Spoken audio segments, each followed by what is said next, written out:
All right. Not in yet.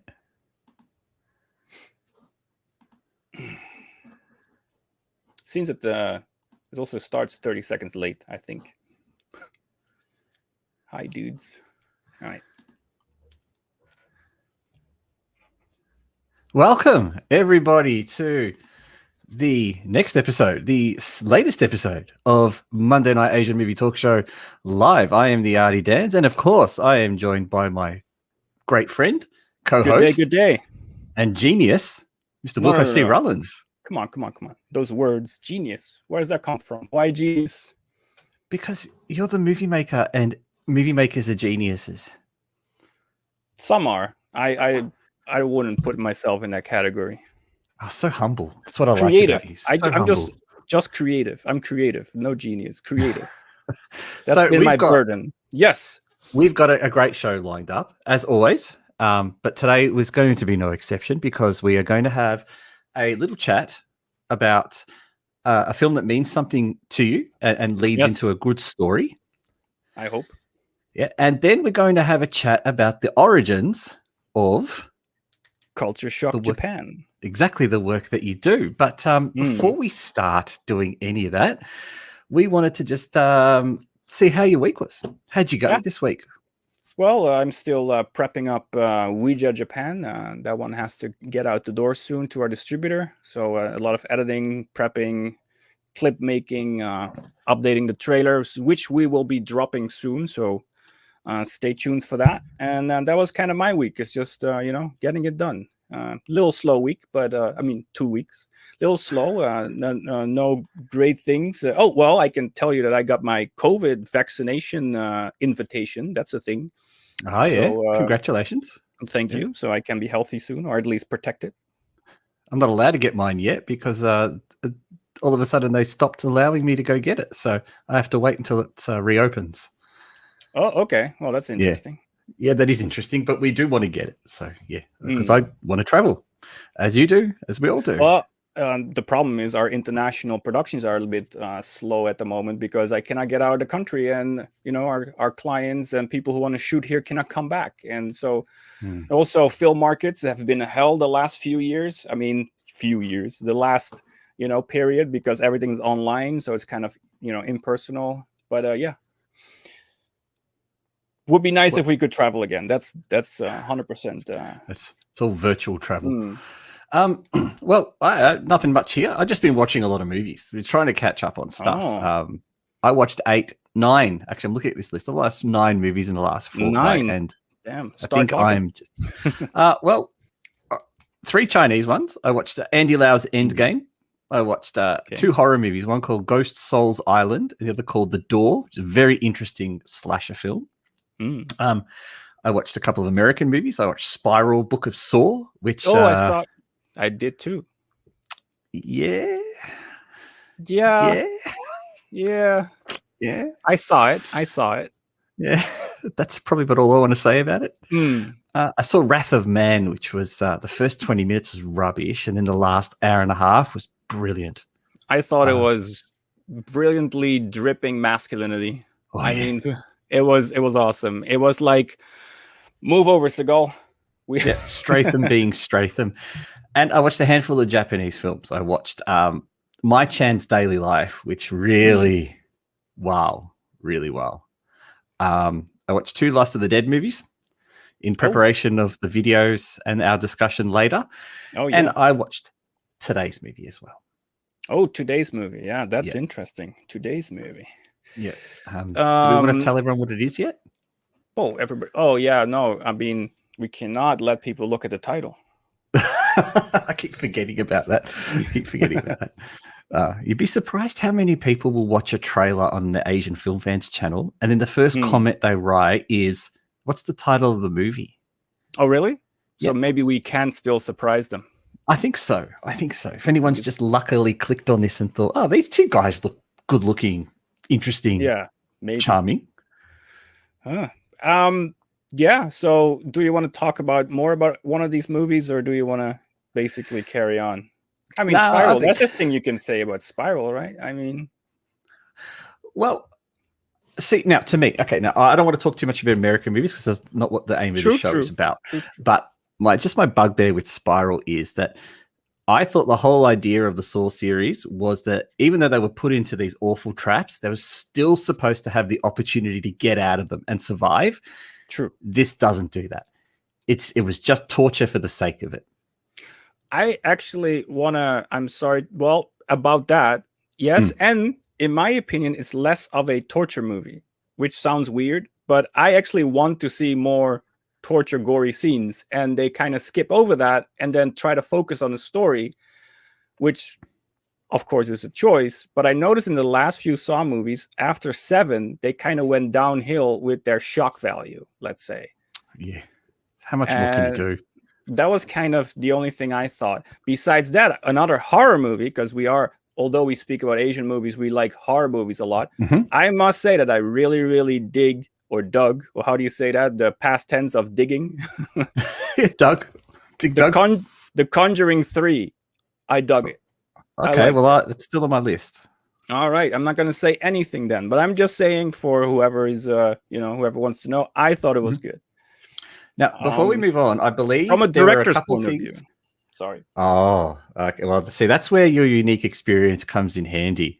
But before we move on, I believe there were a couple of things from last week's episode you would like to clarify for. Well, there was a few things because I was, egocentric enough, or how do you call that? Narcissistic enough to watch the episode myself, to see myself talk for an hour and 20 minutes, and then cringe the whole time.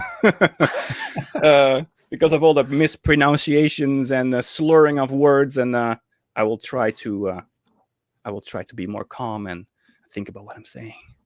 But to start with, we skipped over something while we talked about Train to Busan. We skipped over it, or you skipped over it? It was something I wanted to talk about, but I didn't get to.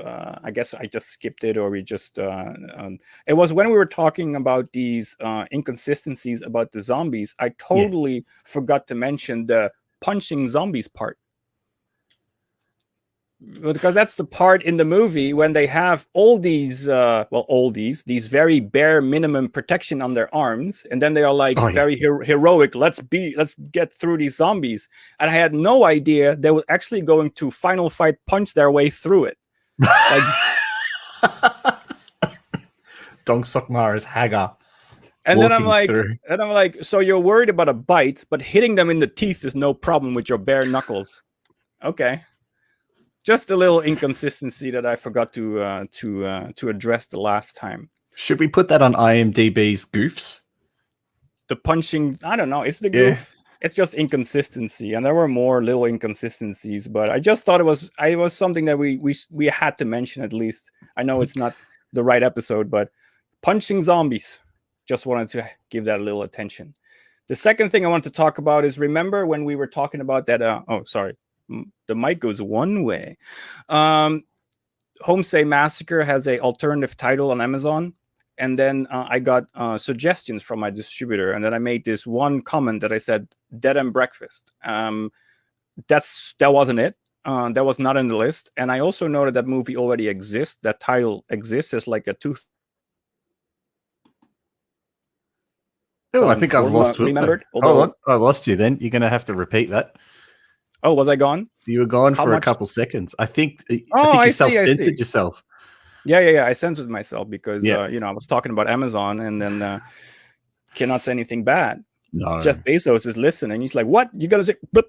So, yes, the suggestions I got from my distributor about for a new title, because we couldn't use Massacre, or at least the formation from Tokyo Homestay Massacre on Amazon. We got some suggestions from our distributor, and I said, "Oh, Dead and Breakfast was one of those suggestions." But he didn't. He did not suggest that one. It's actually a movie from 2004 that somehow haunted my brain at that moment when I was thinking about the titles I got. But I thought, hey, let's rectify that. I got the email with all the suggestions here, so let's go over them.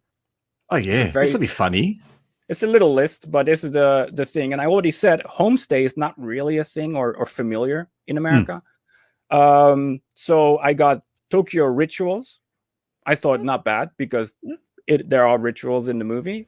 And let's see what people in the chat say about these too. So as you're reading them out, if people in the chat, there's a couple of people in the chat. Let's tell us what you think of these titles as well. So Tokyo Rituals, Tokyo Airbnb, Tokyo Nightmare B&B, which I get, Airbnb, Nightmare, but he did write it Nightmare with Nightmare. So actually he should have write it Mare as in M-A-I-R, Tokyo Nightmare B&B. But anyway, and then puns, nice. That could have been.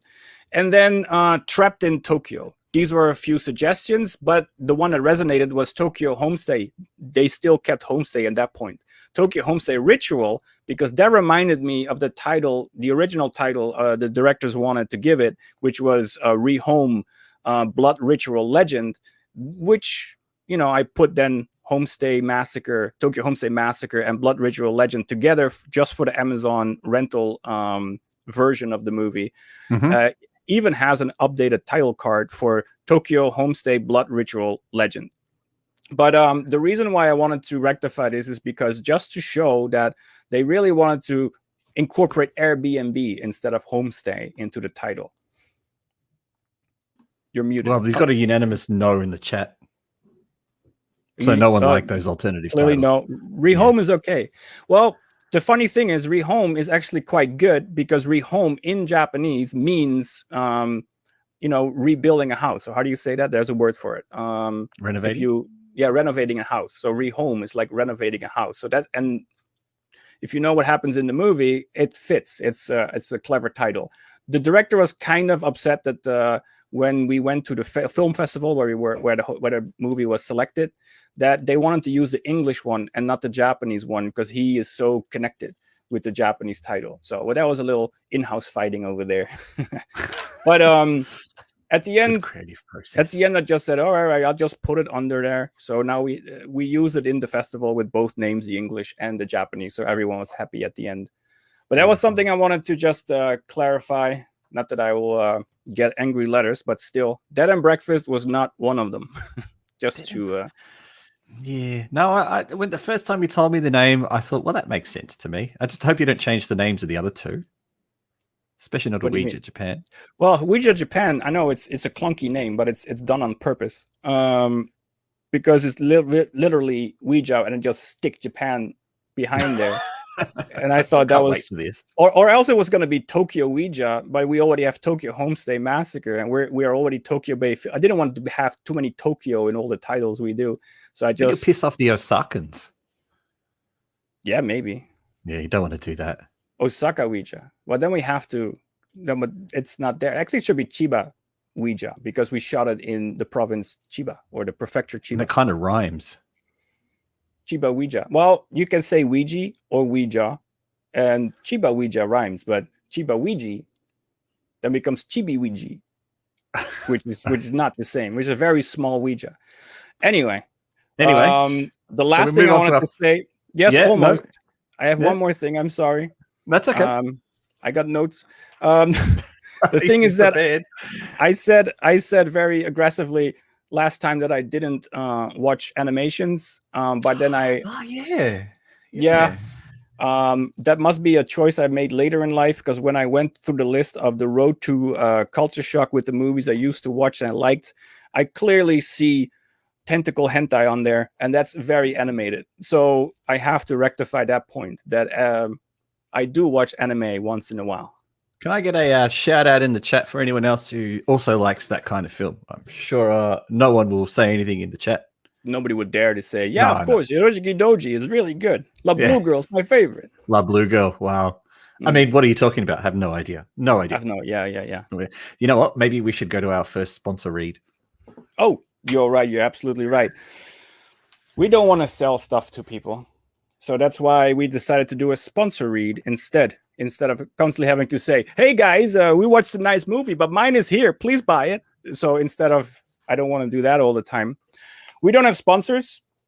That's why we are our own sponsors. So for our first sponsor read, I want to say, Asian film fans, do you want to explore Asian films but don't know where to start? Asian cinema.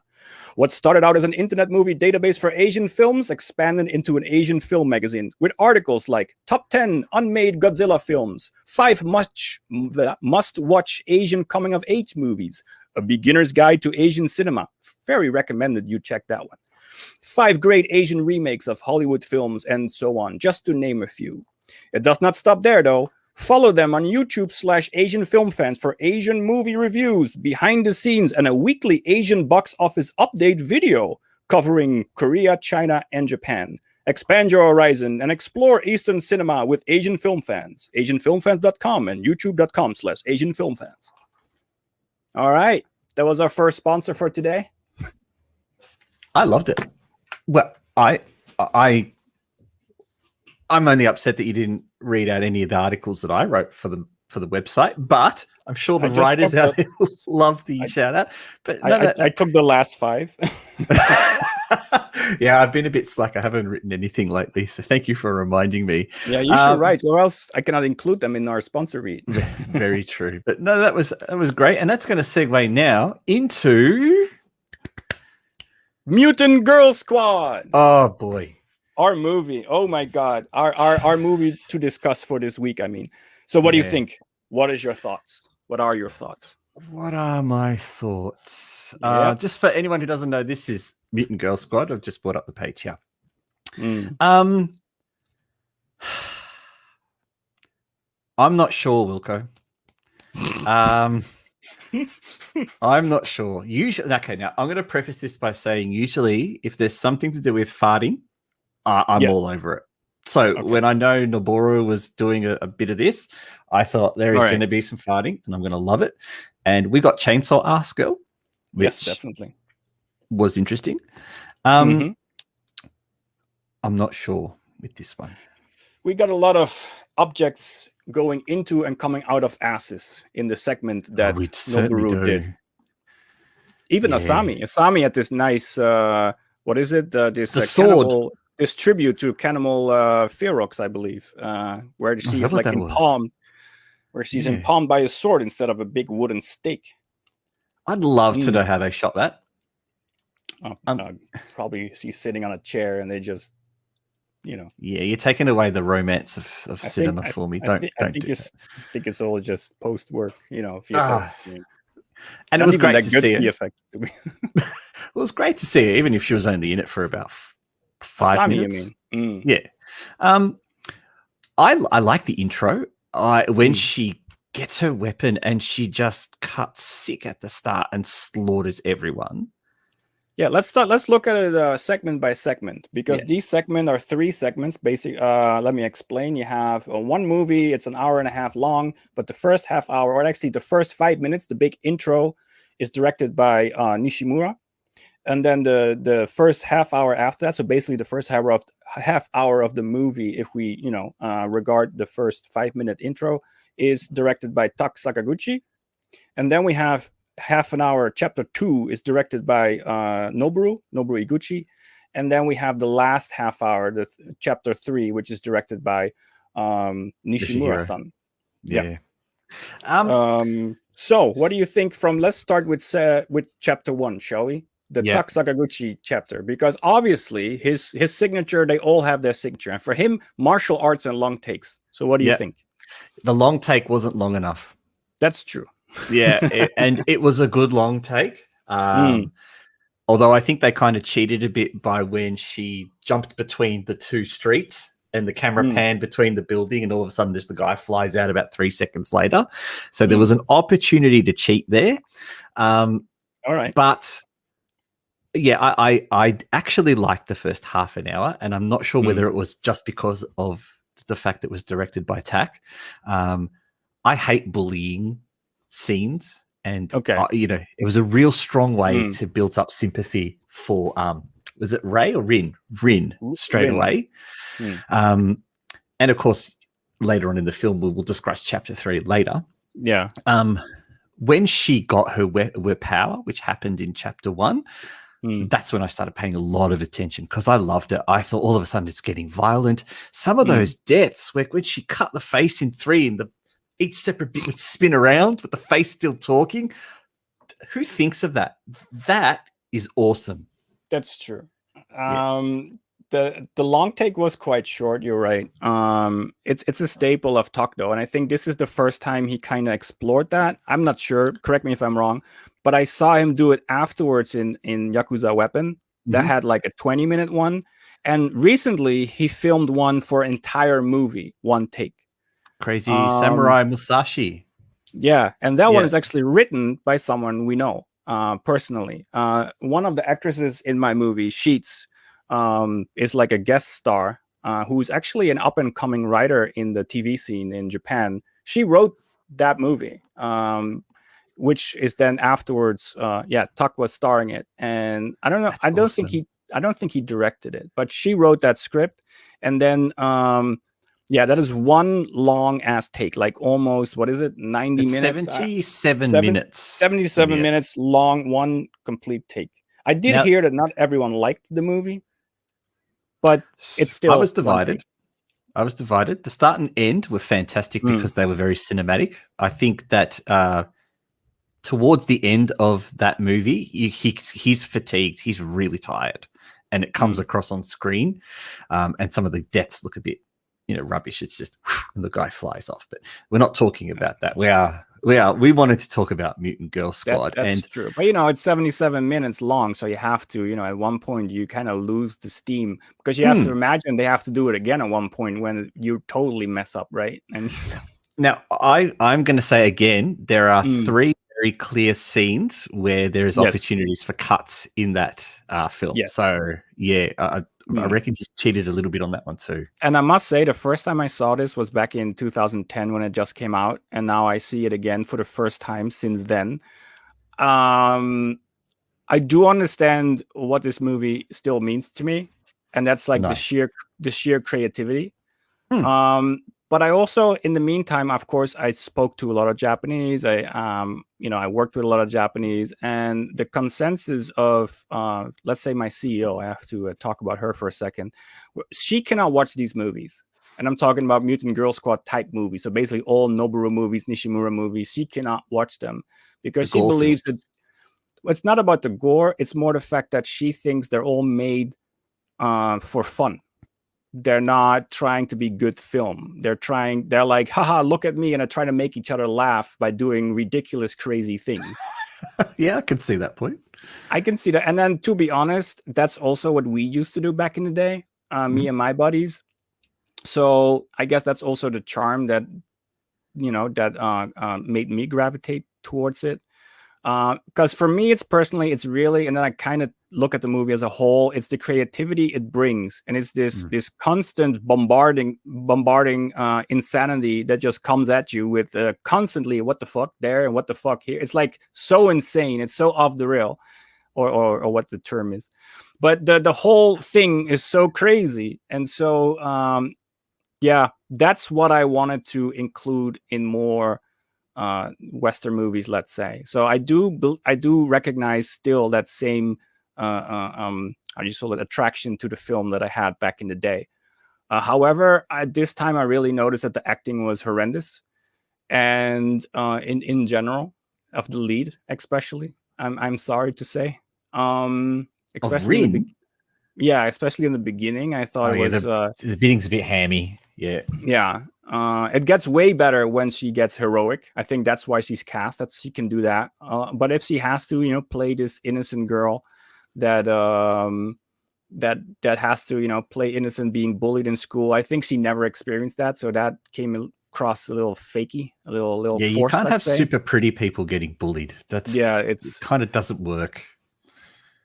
But and in my opinion, the first half hour was not even my favorite half hour of the movie. So although I appreciate Tuck, I am not that big of a fan of Tuck Sakaguchi himself. I thought Yakuza Weapon was okay.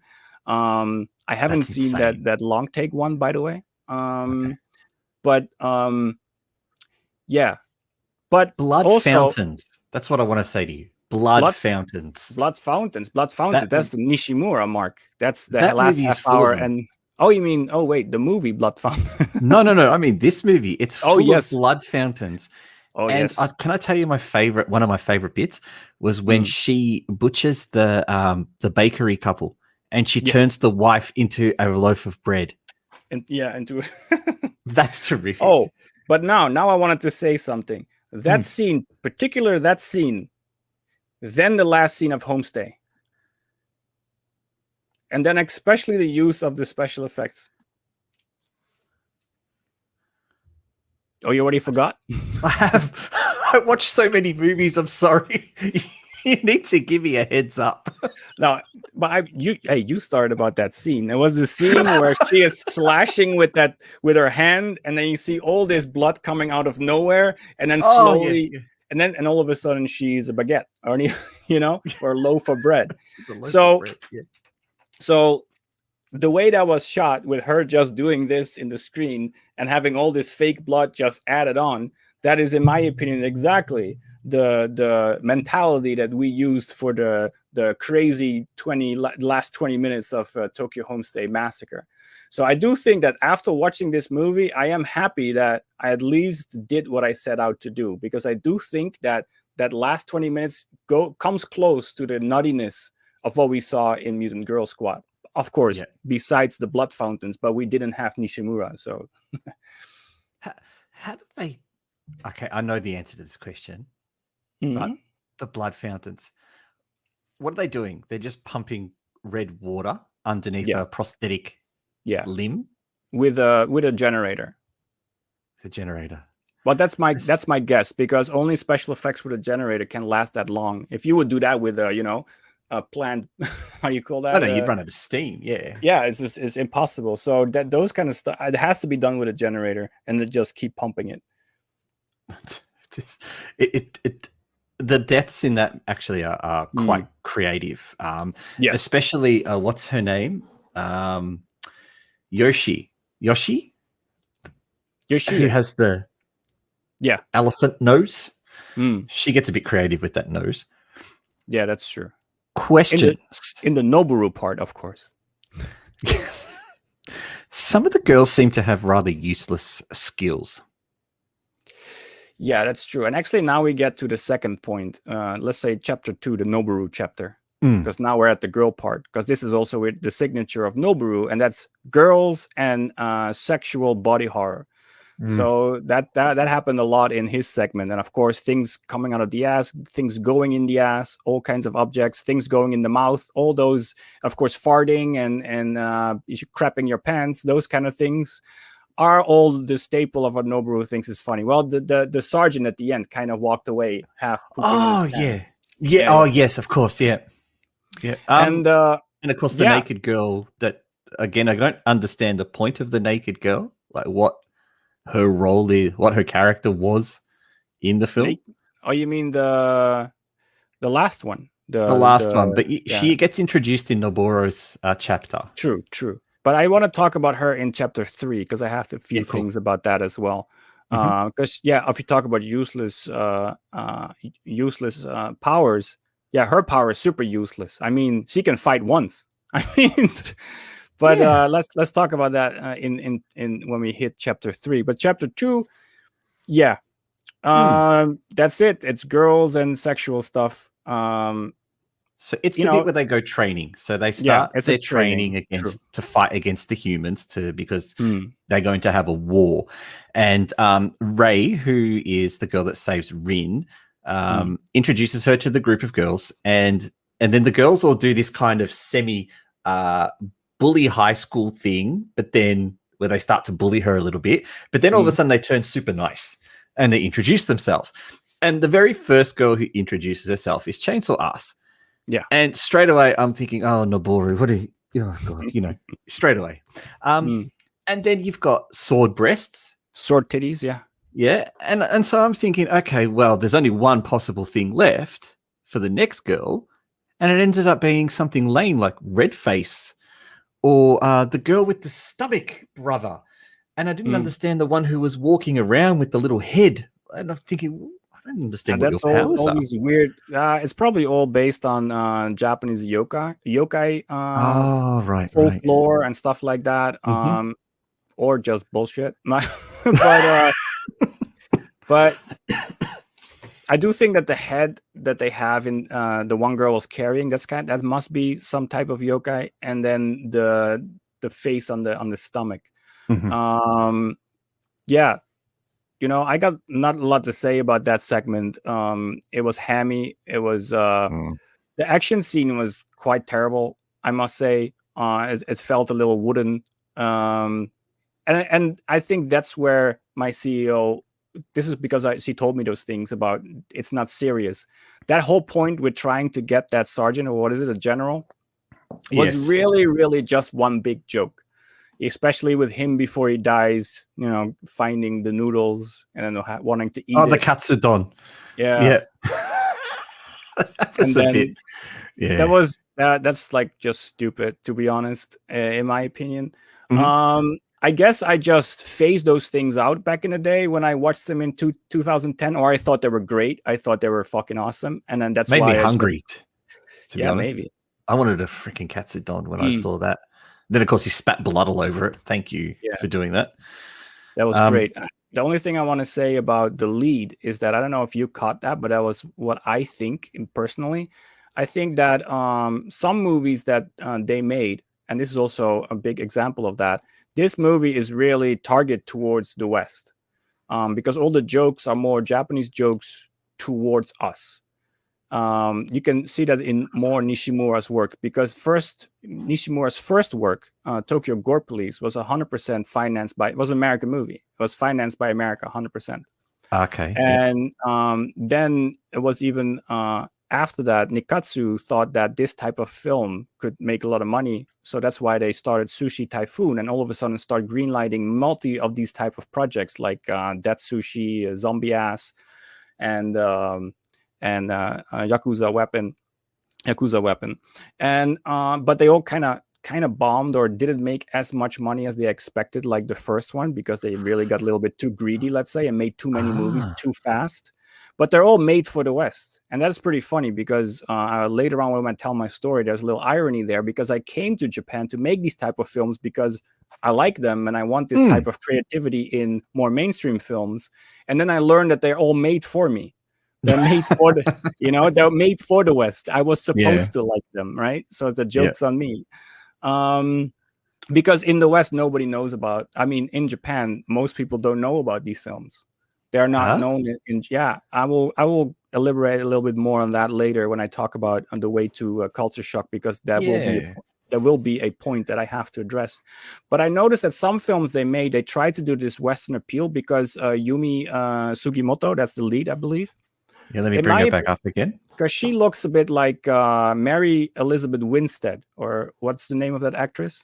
The one from Die Hard 4. I only know her from Die Hard 4. Scott Pilgrim. Yeah, exactly. Yeah. So, of course, not one-on-one, but she has a similar type face. And if you watch the movie, you could mistake her for Mary Elizabeth Winstead in certain shots. And I think that is all for the Western appeal. And it worked, because I do think she's gorgeous, and I do think it works very well, especially covered in blood, and later on in her heroic moments, it looks really good. And also, part of why I think this is one of the better movies, also because it has 3 directors in it, and they all have their signature. So this is a perfect movie to talk about, especially in connection to what we wanted to do, why we came to Japan to make these movies. When you say they pick on, or not pick on, but have a bit of a dig at Western culture or Western features, the machine gun nose guys, I forgot to talk about them already. Yeah, I know it's a Tengu mask that they're wearing, but clearly that seems to be a bit of a dig at us big-nosed Westerners. I don't know. Maybe we have big eyes in comparison, although their eyes are not that small. None of the girls' eyes in this movie are small. Well, it's also, by the way, one interesting fact that Japan doesn't consider themselves Asian. Oh, so yeah, Asia is everything beside Japan, because if you look at their features, they are also less Asian featured. Let's say the features are a little less Asian, and they themselves consider themselves not Asian. They always say Japan and Asia. I don't think I'm qualified to talk about that, to be honest. Well, yeah, I just repeat what they tell me. So or that's a thing, or they were laughing behind my back by telling me some some bullshit story. But that's what I I've been told. So I'm not saying I made this up. I'm not saying anything. I'm just saying that's what I've been told. That's the before we move on to chapter 3. Yes. Tax character, is he supposed to be male or female? I think that is exactly what they're trying to do. Just have you have that question. I think it's very ambiguous. Yes, it's supposed to be ambiguous, I believe. All right, not to sound a bit weird, but he looks great as a woman. That's true. Yeah. He has a manly yet female face, let's say. Just to let everyone know, I am married, by the way, so it doesn't. Two men. Joking. But so we get into the third chapter of the film, and this is where kind of everything starts ramping up in action and in story. Yes. And this is where we go to my favorite part, and I have to then confess that basically my favorite director is Nishimura. Because his action scenes are bonkers, they're crazy, and it's just nonstop. And Tokyo Gore Police is a good example of that. We will see that next episode. And all his movies are that way. And this last chapter, chapter 3, is my favorite chapter. It also starts with my favorite scene of the entire movie, and that's this whole dance scene. It's just a thing that I personally enjoy. I think is really good. And this also brings me to the point that Nishimura is always a little bit leaning towards artsy, in my opinion. It's a strange thing to say about movies like this. Well, just how Tokyo Gore Police has the same type of scene in there, which almost becomes art. It's because all the blood fountains and all the just the looks behind them are like paintings. They're like look at that scene when Rin and Rei have a fight and then they kind of reconcile after, of course, spoilers, after the confrontation with the object. I think I know what you're talking about.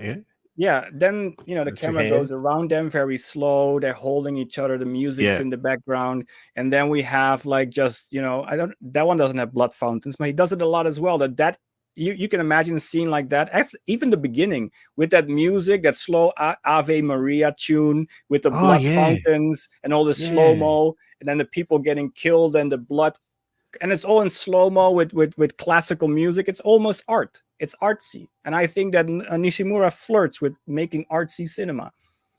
It's just that their stories are always so little because they only focus on this spectacle. He'd love to hear you say that, surely. That's just, this is my humble opinion. I'm remembering back to Frankenstein Girl versus Vampire Girl, and I'm thinking, you could probably say there's some art in that. Yeah. Especially for a movie directed by Nishimura and the director of Lust of the Dead. They worked together on that film. Oh, God. Yeah, we're going to talk about Lust of the Dead a couple of episodes' time. And that's going to be we might have to move the time slot to a bit later for that one. And then let's talk about that naked girl we talked about earlier. Like yes. Her powers. Her powers are pretty useless because after this fight, let's say she would survive, what use is she still? Light a cigarette? I mean, what power is it that you slash your own hands off and, well, what are you going to do next time? Are you going to grow them back? Like, that's not really, yeah. Do you want to know the funny thing? While I was watching this, as a boy growing up, all I really had access to was commercial TV and occasionally the videos of the video store. And it was a revelation when I could finally rent videos to figure out that so much content was taken out of the TV version. And I'm watching the ending of that film where she's starting to cut her wrists. And all I could think of was, how would they show this on television? How much of this would they remove out? And would you still get the same idea that the fire was coming from her wrists because they would have to remove so much? Which leads me to a question about Japanese film censorship.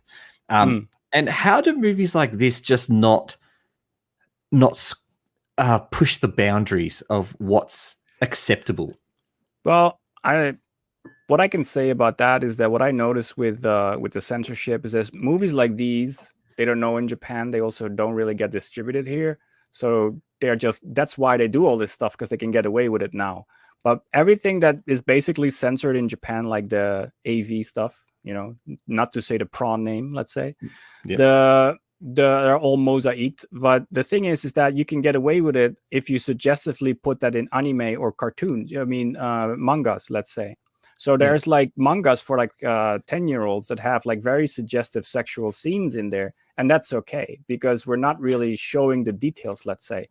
I can tell you that Tokyo Homestay Massacre is rated 18 plus. In where? In Japan.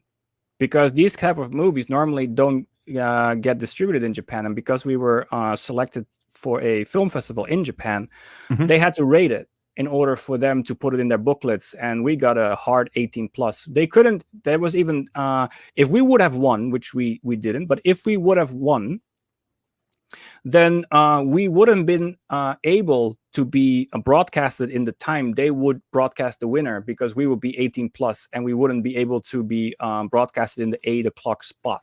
Oh, no way.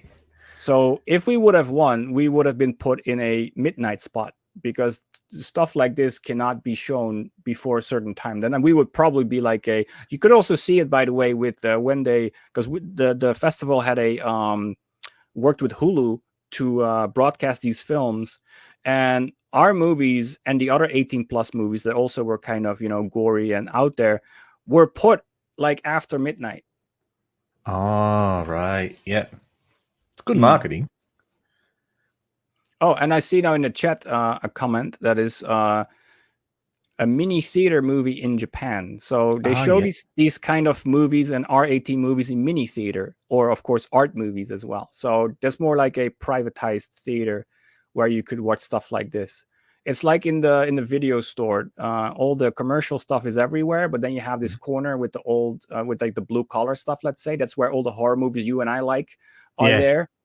These type of movies I never saw there, by the way. I never saw a Nishimura. Well, I saw Nishimura also made local movies, by the way, so not just only for Sushi Typhoon, like targeted to the West. So, but the targeted to the West movies you won't see in the video store or in the DVD store. They still have those here where you can rent DVDs. And so yeah, that's where all the blue collar stuff is. That's where the more edgy towards abuse movies come to, the female abuse. That's where we have the movies of the Yakuza. There we have all the more the Crow Zeros, let's say, although it's a bigger property because it's based on a very famous manga, but that's still the content. There's a lot of those Crow Zero knockoff type of films about thugs beating up thugs, or the Yankees, let's say, but the Yankees are like a low subculture, so it's all in that forbidden corner because it's not mainstream at all. And the local Japanese have ways even to go, they laugh at the idea of Yakuza and Yankees because they have legal ways to get around them, so they're not afraid of like they were back in the day, or how they are illustrated in movies, let's say, as the big, how you call it, the brutes that will like the mob. They are not that powerful anymore because of bureaucratic regulations, let's say. I just think that movies like this, if an Australian distributor tried to pick it up, I think they would have a hell of a time trying to get that through in Australia. I can't see our film board allowing a film like this. And conversely, if I try to import it from somewhere like the UK, which I think it is okay, I don't even know if I would get it delivered to my door. As such is the content, because usually when movies like this arrive and they don't have it in the database, they take it to the government office and someone watches it, says yes or no, you can keep it. So I always wonder if they're made for Western audiences, it must be America. Yeah, because that's true. There are countries like us, New Zealand, who stuff just wouldn't make it to our shores. I would say America, France, Germany, England are the main countries. Okay. Yeah, so parts of Europe. Yeah.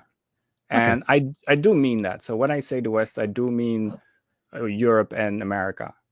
When I say the West, I don't talk about South America, or I don't even include Canada most of the times, but I should, because they are also a country that really adores Japanese film.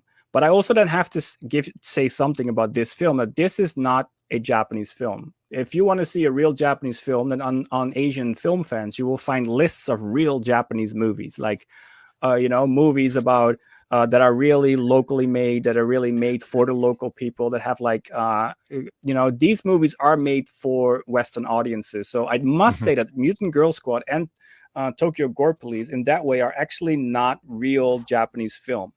They are more Japanese showcases to appeal to Western audiences and therefore do the most crazy things, because Nishimura-san also did that with his little segment in ABCs of Death, which is an American movie. And that American movie, they were asked to do a segment, and the segment they made, Nishimura had like his actors scream like, "Oh, we yellow monkeys love tangerines." I mean, that's just weird, making fun of themselves towards the American market. So it's like all basically they use their own stereotypes and then they highlight those in a jokey manner, because they know it's not gonna go to a Japanese market. It's gonna go to the American market, and they think because Americans do have kind of more of a appeal of making fun of themselves and are open for other cultures. I think that they think that this is what Americans think will be funny. Yeah. And ABC is available. I know both of those are available here in Australia. So I know there's probably, maybe he wouldn't have too much of an issue getting some of his films here if a distributor was brave enough to give it a shot.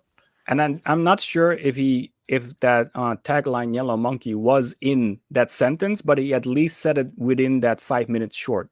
So in Japanese or in English? In Japanese, and then it was of course translated in the subs. And then you saw this guy juggle tangerines or something.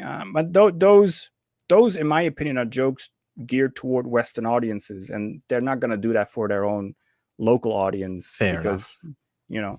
And but like I said, I love it. So it's the joke's on me. So I fell for it. Us, and the people in the chat. We all, everyone.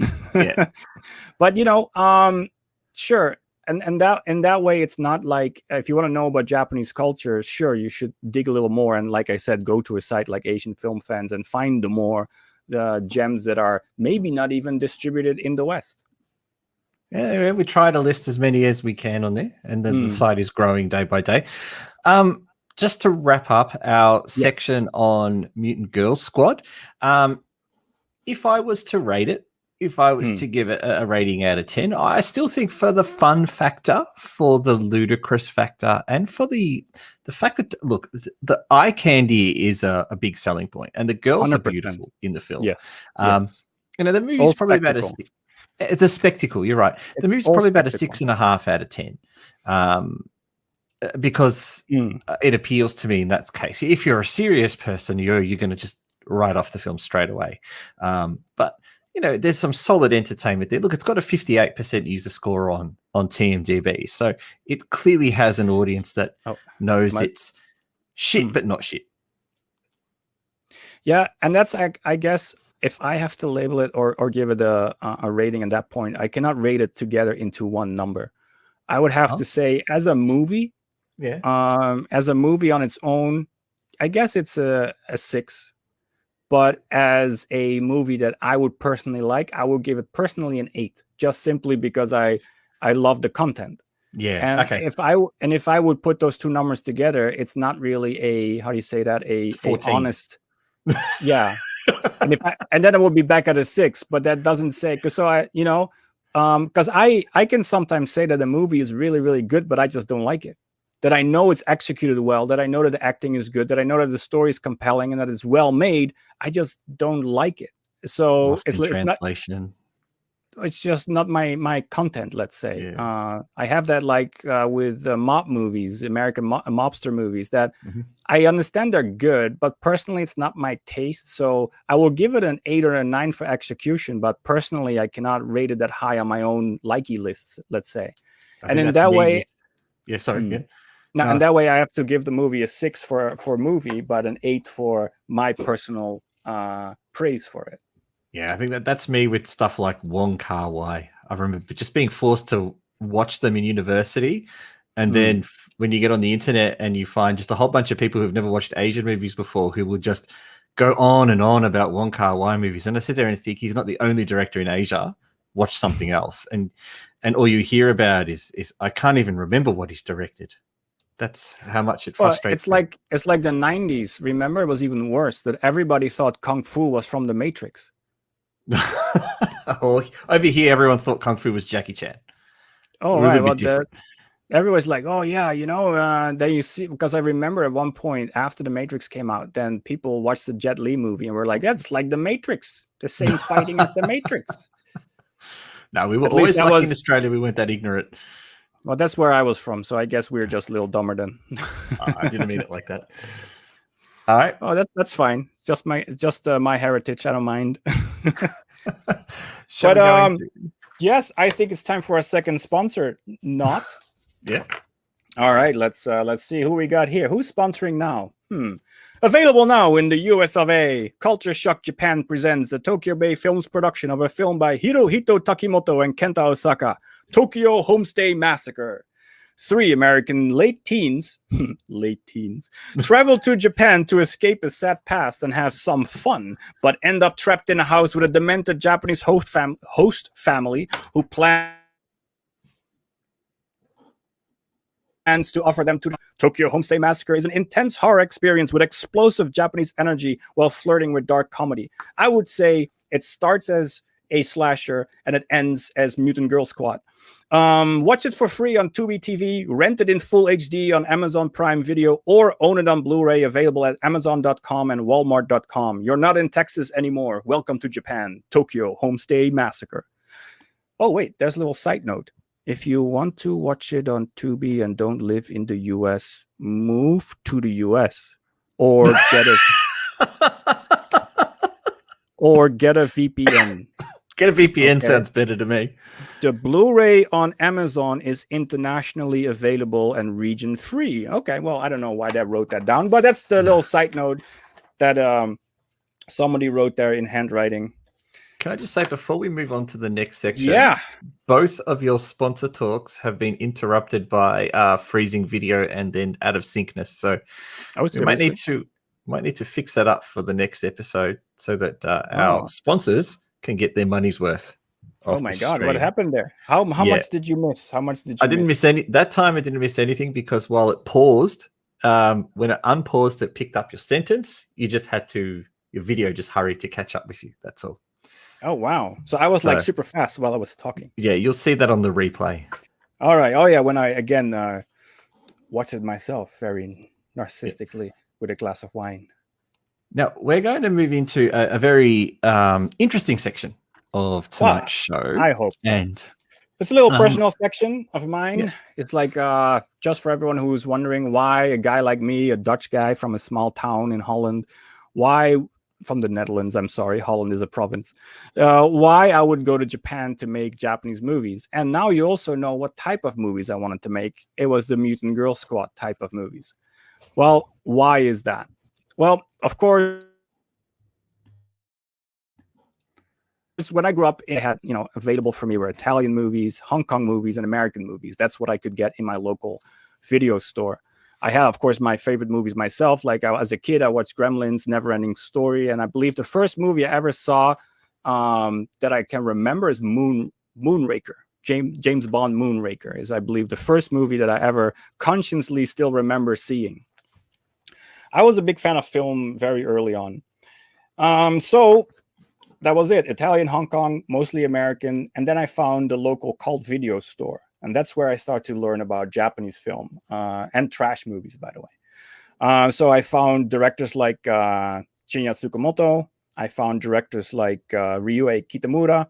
And that's where I found movies like Battle Heater Kotatsu, Electric Dragon 5000 Volts, the Tetsuo Iron Man movies, those type of 80s, 80s, 90s cyberpunk type of films that are mostly black and white. And then, of course, all the Kitamura movies like Versus, Sky High, Azumi, Godzilla, Final Wars. And I found something in the Japanese cinema that I kind of missed in the West. It was this form of heroism that I really digged. I enjoyed the way that they posed their characters. It was just something that I only saw in the West done by Guillermo del Toro with Blade 2, which is, by the way, also one of my favorite movies. And I found the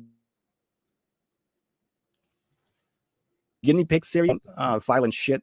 That's, by the way, a title of a film series, a German film series, Violent Shit. You have Violent Shit 1, Violent Shit 2, Mother Hold My Hand, and Violent Shit 3, Infantry of Doom.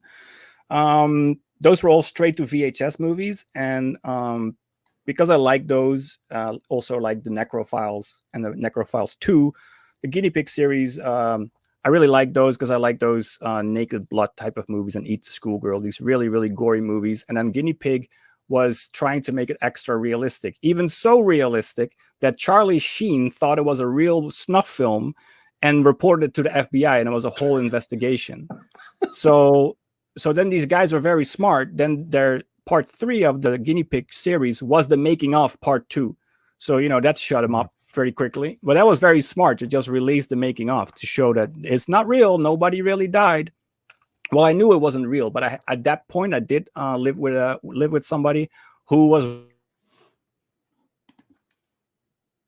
worried of me because sometimes they look quite realistic, and then if you have people who don't understand these type of films, they will look at you like, why are you looking at that? What is the fun in that?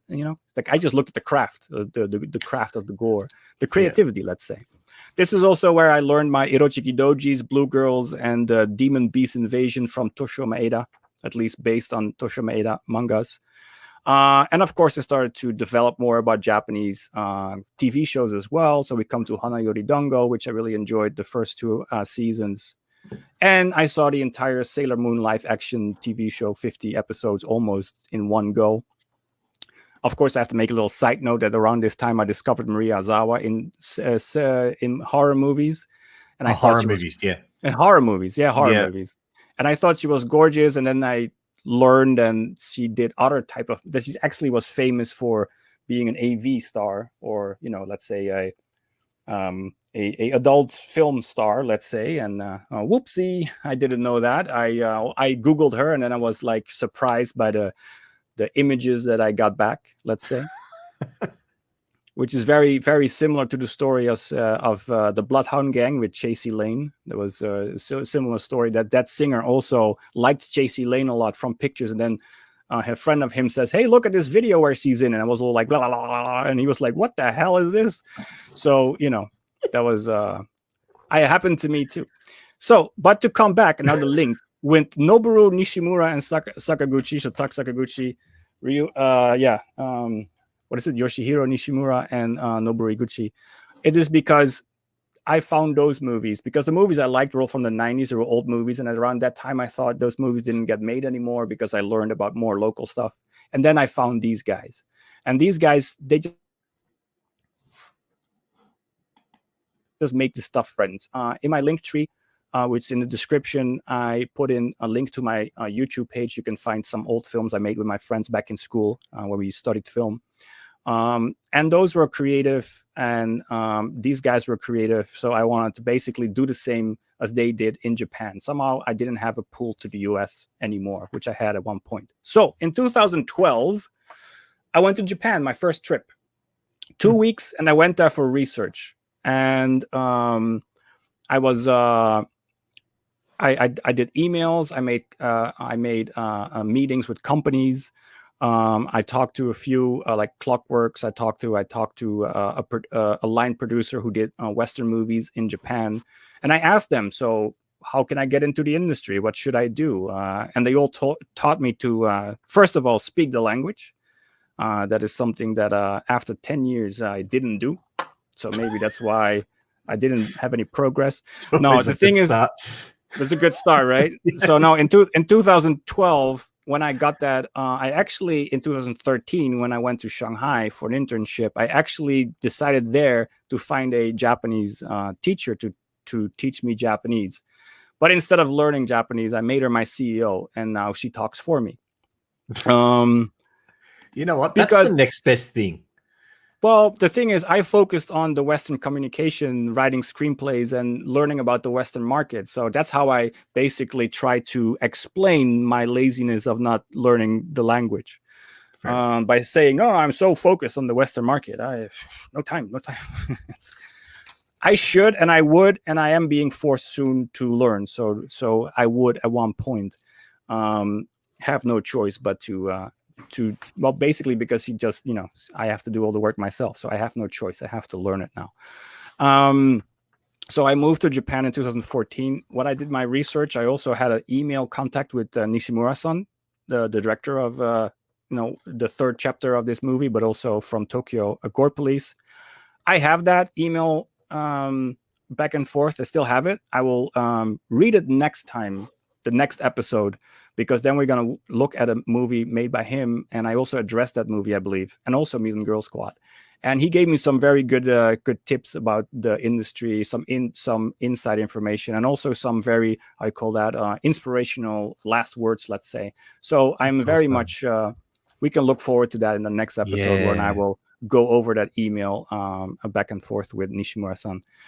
So I talked to all these companies. Ironically, the Western company who works here, who does line production, gave me the advice to stay in Holland. So they didn't. Yeah, well, their advice was, instead of, because they know the market, and I learned it now as well, 7 years later, I understand what she meant. But what she meant was, like, it is better to come to Japan with a portfolio, with something that you did, because Japan is very much like, you or have to work in a big company, or you have to have worked with a big company, because it's all about other people have to, how do you call that? Other people have to confirm you, or how do you say that? Other people have to acknowledge that you are good and that they can work with you. So it's it will be like good the if Chinese Guangxi thing. you know someone, or someone has to recommend exactly. you. You have to be introduced, let's say. So and then if you are not introduced, cold call almost doesn't work or exist. So the only way it would work is that if you come from a big company, because then they're like, oh, at least if this company hired you, you must be something. Or you have to have worked under a big name director. So if you just learned it yourself, or even if you just went to film school, but you don't really but you haven't worked on a production of a famous director, or you didn't work at a company that is known, you're nothing. And you start zero. And I guess that's what she meant. She meant go home, make a movie first over there, go to festivals, so you have kind of like a business card to bring with you. That's the second advice that I didn't follow. So I just went to Japan. And we just tried our luck. I wasn't alone. Luckily, like I said, I made my translator the CEO together against Japan, let's say, because she's Chinese. So also she was in, basically we're both foreigners in Japan fighting to get things done. Sorry, Wilco, you froze up again. Can you say that a bit again? You're talking about making a translator your CEO. Oh yeah, so the CEO, I made the translator my CEO, and we kind of did it together. She's Chinese, so she's also in my position. We're two foreigners in Japan, so it was like us versus Japan a little bit, about trying to get our dreams, make our dreams a reality, about making movies and getting the things, making the productions we wanted to make. And in the meantime, I met everyone I admired. I met Shinya Tsukamoto. I met Toshio Maeda, the Tentacle Master. And I even met Maria Ozawa. So I did meet everyone I admired in the list that I mentioned before. In the meantime, that I written and directed a TV show in Japanese, by the way, fully Japanese language. By the way, the girl in the red dress, if you can see it, she later became Sailor Mars in the Sailor Moon live action show. So I'm very happy, after watching the Sailor Moon live action TV show all this time, that one of the actresses that I chose, which, while I wanted her in this film, that I was actually the only one who believed that she could do the role, and everyone else wasn't that impressed by her, but I was, and I fought for her, and then I got her in the show. And she later on became Sailor Mars in the live action theater. So I'm very kind of proud of that. There's a nice little link for just like a little thing that I can be happy with. Then based on that show, I have a manga published based on my writing. Of course, I produced low budget trashy films, and one even directed by the father of J-horror, which I will come back to at one point. But they always say, never meet your idols. It changes perspectives. That's true. Like I said, from Mutant Girls Squad, the films are made for the US. They're not really local Japanese. Now I know what local Japanese films are and the voice and their type of narration and filmmaking. And that is absolutely not Mutant Girls Squad or Tokyo Gore Police. Again, go to Asian film fans to find those gems and learn it yourself. Because these films are not for Japan. And I was even surprised that Shinya Tsukamoto, or let's say Tetsuo, in my opinion, was quite known in the West, at least. His movies get distributed and people seem to know this guy. But in Japan, while he is Japanese, I met so many people that never heard of Shinya Tsukamoto. And I'm so surprised of Japan as a filmmaker, but is basically very, well, almost no one in the local market. That's very, very, because he never went commercial in his own market. He kind of stayed independent. That's why he didn't get like the fame that we think he deserves. And it's pretty interesting because I was dating a Japanese woman in Shanghai, and I showed her a Shinya Tsukamoto film, Tetsuo, the Iron Man. And we watched this movie and she was looking at it weirdly. She didn't know what she was looking at. And at the end, she looked at me like, I didn't know this exists. And I'm like, well, it's a very local Japanese filmmaker, and she never heard of it. She had no idea that these movies were even made. That shows you that these films can find a life outside of Japan. And that's also something that inspired me for what we're trying to do with CultureSHOCK Japan. So to come back to Sakaguchi, although I never worked with him directly, only that, you know, one of my actresses wrote his one-take movie. Nishimura, but I never met him face to face because he's always too busy. Every time we wanted, everyone in the industry also says that he is always super busy. So it's very hard to get in touch with him. But Noboru, we did work with Noboru. When the first thing we wanted to do in Japan was create a label. That's an idea I had for a long time. And the label was Splatter Pinku. Splatter Pinku was supposed to be a label of splatter, just like the blood fountains from Nishimura, and with Pinku elements, so light sexual content. And we went to Nishimura, Noboru Iguchi, to start with first. The writers, and one of my best talented friend is Suraj Jaipal. Repeat that again. You froze up again. You went to Noboru? Oh, really? Yep. What's wrong with my internet? Not sure. How far did I get? Yeah, well, you went to Noboru to talk to him about making these films. Yeah. So basically, to one step back, a friend of mine wrote a script for us. It's right here. It's called Beauty X the Beast. It's based on Beauty and the Beast, but then of course in a Japanese setting. It's in Japan. It is futuristic. It has cyborgs. It has sexual tension. It has all this crazy stuff, and it is a sexy comedy and a Nishimura type of movie with blood fountains and crazy actions and cyborgs and stuff like that. And so we went to Noboru. We had meetings with him in order to have him direct this film. So I believe that you have one of the, this is an image of, so as you can, we already kind of put his name on this mock-up poster. This is like an image poster.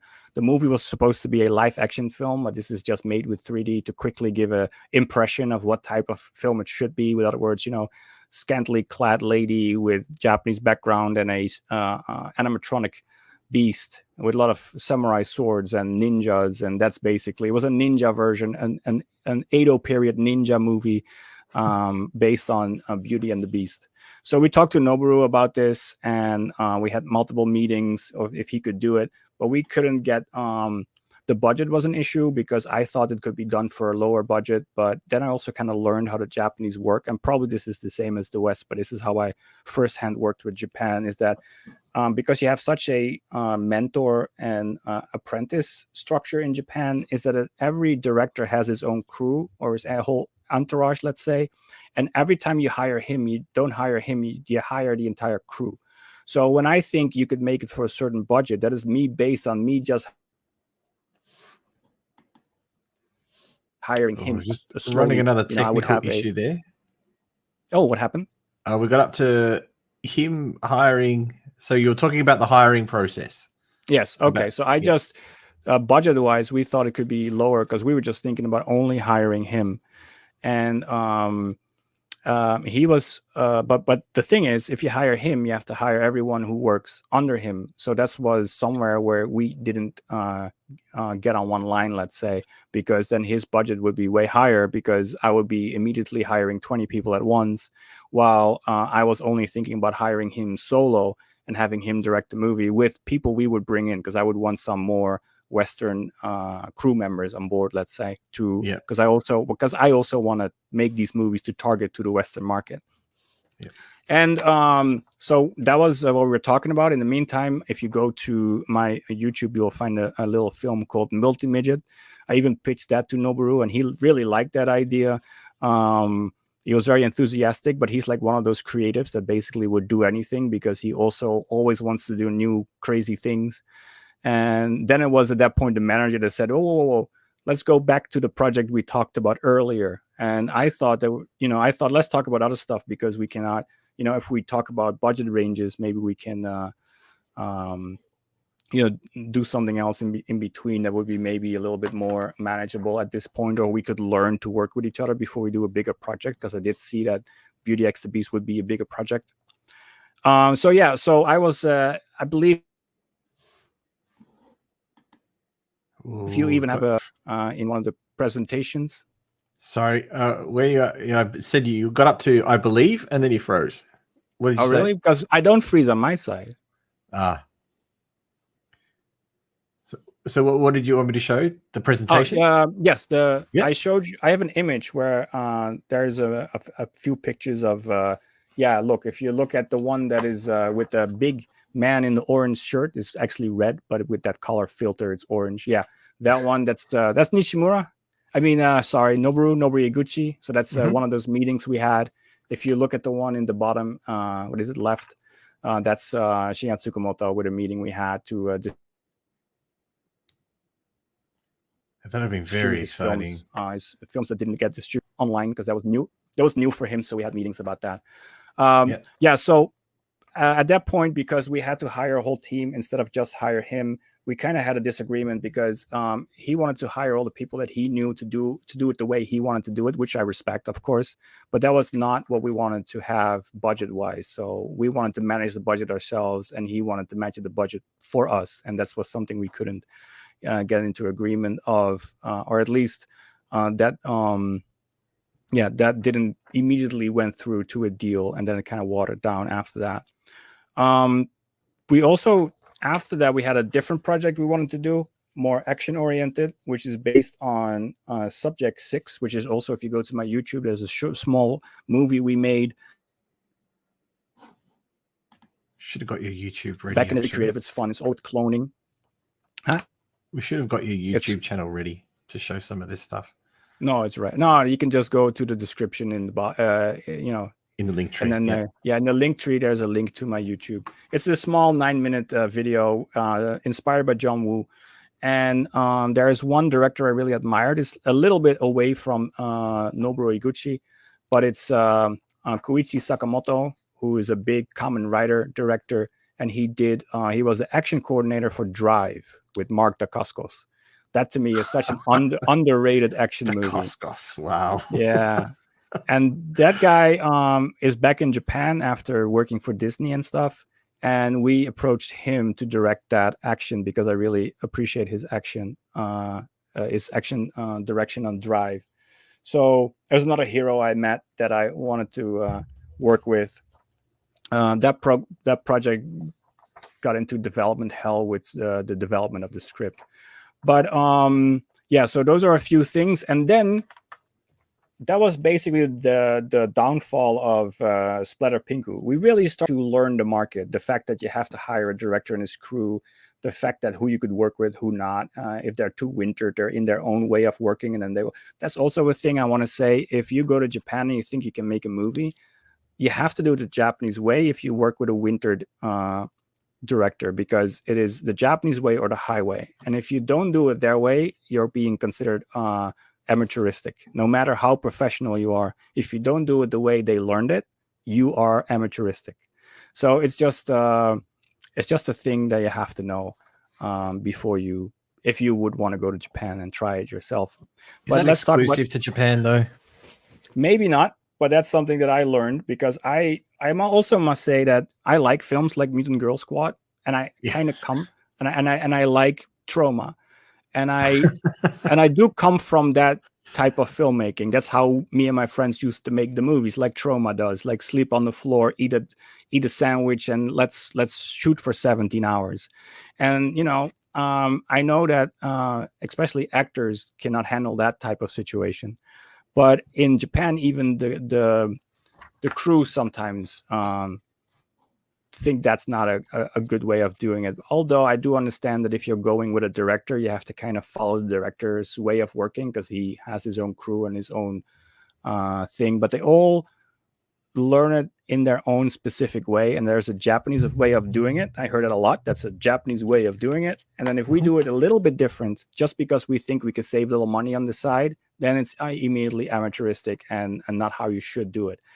So that's why we also wanted to work with up and coming directors, with the ones that would be less complaining, let's say, set in their ways, that are not set in their ways yet. That's a better way to say it. Exactly. That still have room to maneuver in. That's it. In my trauma way of working, let's say. But Michael of course, Hurts, yeah. But of course, there are regrets there, and this regret, you will probably also be like, "Oh my God, you're such a dumbass." Yeah. Hey, I was already dumb by not following the two things. I didn't follow the speak the language. I didn't follow the stay in Holland. So those are two things that made me the hard way. But then there was something that I just, out of pure stupidity, there was we worked on a line production for a Chinese movie, and there was this manager we worked with directly, and he had a talent, and he was pushing the talent for the Chinese movie. But she didn't get chosen because the director had a different image in mind for the lead role, let's say. And then this manager heard that I wanted to do a girl band movie, because at that point I was working on an idea for a girl band movie. And he's like, "Oh, my girl can be in it. And then I know some other girls that can be in it." And he was pushing himself and his girl onto my project. Well, I never asked him to work on it, or I never asked him to be part of it. And I thought it was annoying, so I kind of ignored him and walked away until later. And I'm so stupid. No. I'm so dumb. Then later I figured out who it was, because I had no idea who this girl was. This was 5 years after I saw Mutant Girls Squad. But it was the one with the octopus arms. That was her. It was Suzuka Norita. She was the girl he was pushing for my band movie. And I never had the link in my head that she was one of the 3 Mutant Girls Squad girls, one of the movies that made me start this journey. So I could have had one of the stars of that film in a film of mine that even got pushed by this guy. And I just, for some reason, was so oblivious to make the connection, just because in the movie she is my least favorite character. But because she's so funny. But I didn't... Like I said, you can be so stupid sometimes. And then now I will tell you, that's a insane regret right there. And I put that now on the internet so everyone knows. So so what I learned that I cannot make, with Splatter Pinku, that I cannot make Japanese movies myself or in the way they make it. Because the BLT one, the TV show, I made a TV show. Our CEO, she directed the theater play of the same script, and then there's a manga edited by a Japanese, and it's like that was published, and the manga got picked up very well by the Japanese, and then the theater play got very well picked up by the Chinese, and then my show gets more positive responses from Western people. So then I also, so I learned that I am just, it doesn't matter who directs it, they just shine through. And I am just too Western. So I knew that I could not make my own Mutant Girl Squad. And that let me, because I'm too Western. But I did learn that a lot of people, when they talk to me, when they see my face, they want to go to the West. And I want to make stuff and be creative like Mutant Girl Squad. So that's why we started White Ship 2019. And White Ship 2019 was a project, a 6-month long project, where we take 5 Japanese directors and then basically shoot 5 films Troma style within a month. Yeah. They're Japanese directors. Of course, I also did one movie, Sheets. That's because I'm the producer. It's my project. Hey. Now, plus I have a different mentality because I wanted those directors to put their Mutant Girls Squad energy in a normal, let's say, recognizable Western film. But my mentality is that I choose cast the local Japanese would not cast. Because when I did the TV show for BLT, I really liked the girl that got cast for Kinoko, or who I pushed to be cast. And everyone else on the table were not impressed by her. So I already noticed my taste is different. And she is really, and she's a hoot. She's like very talented. But for some reason, she didn't fit the mold, because I had a Japanese producer on the show as well. And it didn't fit the mold that he would go for. So that's also a reason why I, besides have Western directors, I also want Western directors. And I am the first one for the first season, let's say, that can choose different cast that would work in the West, but maybe won't get a chance in Japan, let's say. So that's why I did one as well. So we gathered the directors, we guide them a little bit, because I still want to target the Western market, and I wanted to have it like recognizable. So I use Western storytelling, what I learned while learning how to write screenplays. So I just use the Western story structure, the Hollywood method, let's say. And then we produced it all. Things happened along the way. And we needed a brand. So the brand was CultureSHOCK Japan. That's how CultureSHOCK Japan came to be. It's basically what came out of Splatter Pinku. It just evolved into CultureSHOCK Japan. And our idea was to do 3 films a year. I know we shot 5, but things happened along the way. So we wanted to do 3. We will talk about that at one point. But 3 films a year was the idea. But then COVID came, and now it's kind of 1 film a year, because we were not able to shoot in the last 2 years, because it was 2019. So 2020, we didn't have a new season, and 2021 is still this year. We won't have a new season. We are looking to come back in 2022, because now with the vaccine, and I'm thinking that it's kind of clearing up, I hope. 2022, I hope there will be a second season. At that point, maybe we can accelerate the releases. But yeah, that was it. That was the story of how CultureSHOCK Japan came to be. It's a hell of a journey. So yeah, was that within half hour? Not slightly, but slightly. Do you think, just a question before we move on, do you think that in maybe 5 or 10 years you could either pick up working for someone like Noboru really easy because you've got that back catalog? And do you think that there's an opportunity to revive Pinku, Splatter Pinku? Well, the thing is that now and then it pops its head up. Maybe not the brand Splatter Pinku, because it is kind of a very, it's like CultureSHOCK Japan. The movies we made are quite niche, but Splatter Pinku is even nicher because the Pinku element. The scripts we have for that Splatter Pinku label are quite sexual, so they would have to be cleaned up. I don't know. They now and then they just pop up in conversations like, what do we have? Because they just in the drawer of the screenplay. So we have a bunch of, unproduced scripts. And they always pop up like, oh, well, we could do that. Oh, maybe we can go back to that one. Because, you always go back and forth on projects like that. Yeah. But at this moment, it's not in the works. It's not in the plans, but who knows what the future will bring. And it doesn't have to be one of these projects. Maybe it could be just Noboru, that we hire Noboru or his crew, because now we know how to work with him, to basically have budget enough to hire him and his crew. But one thing I want to say is that when we did CultureSHOCK Japan, we did have one wintered guy on for one of the 5 movies. And he was like a biggie boy, let's say. We didn't realize it, but just like I didn't realize who the actress was. But I knew what he did, but he wasn't himself responsible for big titles. It was more that he was so inspirational for the big titles we know today. I cannot say too much because but point being is that it was very hard to work with him, not because I was the producer for this project, and he was of course the director of his posse, let's say, of his crew, of his entourage, of his group.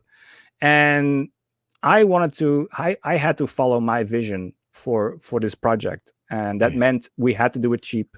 We had to do 5. We had to do everything a certain way, and I had to kind of force that Troma way of working on a wintered veteran in the Japanese industry, and he was forcing his wintered veteran experience on me, as in that I don't know what the Japanese way is, and I just try to, it was just two roosters fighting. I don't know if that's a good, it's like, a dick sizing contest basically. Yep. And I didn't budge, and he didn't budge, and then basically we both went our own way in a manner that we both were happy with. So we did go our own separate ways in a in a positive result. Amicable split. Yeah, exactly. Yep. Thank you. I work for the government, so jargon is my thing. Okay. Yeah. But so that worked. So that kind of worked out. Yes and no. Sure, he still has a grudge towards me, and I respect him. But that's just how it went and how it goes, and that's also why we thought we should really focus on the up and coming directors, because in my opinion, after us, they can grow and become, more grow into the Japanese way and do their own thing, and then maybe even change it, maybe even take a few pointers from our sets and, intermix that with their own way of working, which I noticed that kind of happened already. But that's also, again, a story for a different day. But anyway, that was kind of my story of CultureSHOCK.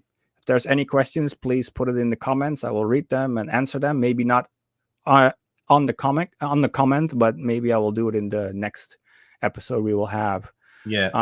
If you're interested. If not, it's just then no questions means I don't have to answer anything. So that's right. I'll come up with something, because I've look, my head's always spinning with stuff, and I like the opportunity that an up and coming director can flex his ideas or her ideas with a producer that's actually willing to listen. That's a refreshing thing, especially in Asian cinema. Very refreshing. Yeah. Concept. Well, I did have my own quirks, because I was anal on the script structure wise, and I was anal on how the post-production would be, which was, by the way, the biggest problem with the wintered guy.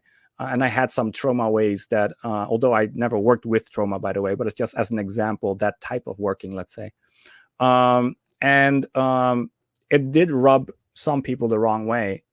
And in that way, you could say, well, yeah, I'm an asshole from a different country that just comes here to, be difficult. But I just, also tried to protect my vision. And I thought I could do some things a little different, but, that's not always appreciated. Yeah, you need buy-in from everyone. So, yeah. But the ones that worked really well, or who could work the way I expected them to work, because as a director, I work basically on my feet. So if there's a change, I will do it immediately. I will change it. If there's a problem, I don't think about it. I will just work with it and get around it. And I knew that 2 of my other directors, the one from Homestay, there's a duo, and the one from Ouija, they could work the same way. So Ouija, this guy worked almost independent from us. He could just, and we trusted him, and he did a good job. It was no problem right there. And then the Homestay guys, they trusted us as well, so we got everything done. But it was especially the wintered one. He had his own way of working, and he didn't, he wasn't open for any suggestions or a different way of approaching. Eventually, people are going to want you to name drop, so we might have to move on before you do accidentally slip that name out there. All right. But you know what? Maybe we can continue this chat in another episode in the future, because I think there's more to this story. Oh yeah, and I think there's certainly more. There's a full movie. There's even a full. We still produced the movie. Yeah, and there's stories behind that. So we should pick that up in another episode, I think. No, what I mean is the story with the wintered guy did end up in a movie. That's what I mean. So it's still a movie. So, it's still a movie we produced with him. It's just that, Yeah, I missed that. Sorry. All right. My brain is not thinking either. Let's have a look at next week's film. Oh, next week's film? Yeah. Let me see. Don't you? Yeah, you're right. You're right. I was looking at our program. Like, you're right. Let's look at our next movie. Let me just bring up. So we're going to watch the trailer together for next week's film, and then we're going to go away and watch it and come back and talk about it. So let's have a look at the trailer first. Let's do it. And hopefully I got this ready to roll. What? 犯人は田中コーチ29歳。強盗並びに監禁の前科。通りすがりの女性を拉致監禁。当該廃ビルに立てこもり中。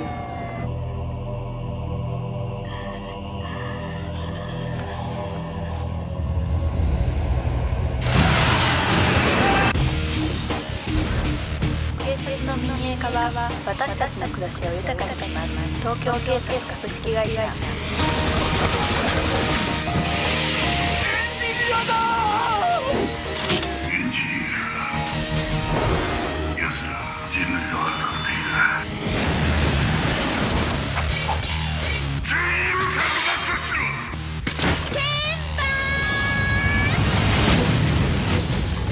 いつも容赦ないね、リカちゃんは。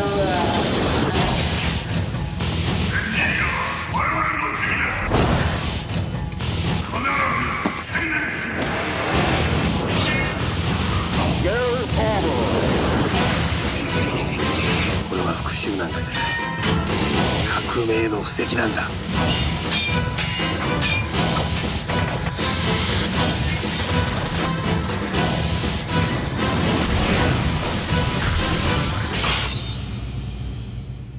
我々が守ります。東京警察株式会社。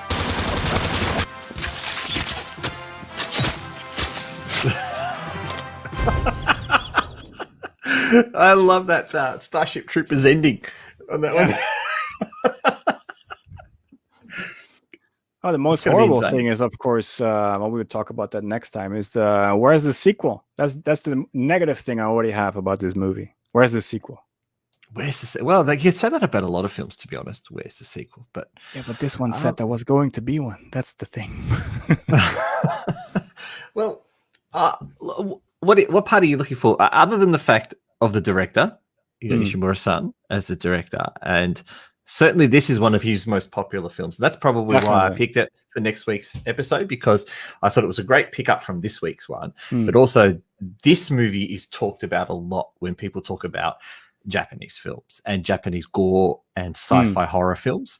And that was part of the reason I want to watch it with you, to get an idea of where that crazy thinking was with the way that it spun off the genre, essentially, or at least was at the beginning. They're the new guys. If you look at it that way, they're like basically the new low budget scene. They're really the ones that are on the map, let's say, the guys. Yeah, and I like the concept of privatized police and the whole this whole science fiction element, all these gory characters. So we're going to have a bit of fun with this one. I think that could be fun. Yeah, exactly. Yeah. We're going to have to be careful if we do show any clips of that. But again, it's been since it came out that I saw it, so it's again something that I haven't watched for 11 years. Rose-colored glasses, hey? What year did it come out? 2009? 2008. 8. Yeah. Okay, that makes sense. Yeah. So that's 13 years? About 13 years, and it looks like it was actually shot on film, which is unusual. You don't think so? I don't believe that. Could be, but I have to rewatch it. I think none of these movies are made on film, but I will rewatch it and give extra close attention to that. To that. But and of course, instead of having a story about Culture Shock Japan as long as this week, I will go over the email contact I had with Nishimura-san, which has some very interesting, straight from the horse's mouth information. And it's nothing private, so I can just share it. It's really just a advice to me. But, it could be an advice to anyone. So it's very inspirational. Did he write it in English or Japanese? No, that's the thing. He doesn't speak English. So I wrote him an email, just, without thinking. And then an assistant of his translated that email, gave it to him. He wrote his answers, and then the assistant translated it back to English. And that's how I got it back. Wow, that's pretty awesome. That's actually pretty awesome. So the fact that he took the time to do that is the most awesome part. Because I was just some asshole that some Western guy that just sent an email, and then he just he was very kind enough to just answer the question. Yeah, I'm looking forward to that. Actually, I think the first time you told me about this email was only a couple of days ago. Yeah, so true. I didn't know that this even existed until then. So I am genuinely surprised, and I am looking forward to hearing about it. Well, I was making my list of the things I did in order for CultureSHOCK Japan to exist, just to give an idea of what is possible to go to a different country and just try to start something new. Then I found that out. That's true. When I was doing research in 2012, I had this email conversation. So that's pretty good stuff to dig up and then go over, I think. Yeah, it will be awesome. So that is for next episode, which is in 2 weeks' time. I believe that is 3rd of July. No, I'll just double check. 3rd of July, I guess so. Yeah. No, it's the 5th of July. 3rd of July 5th? is a Saturday. I don't know. Yeah. I just trusted you.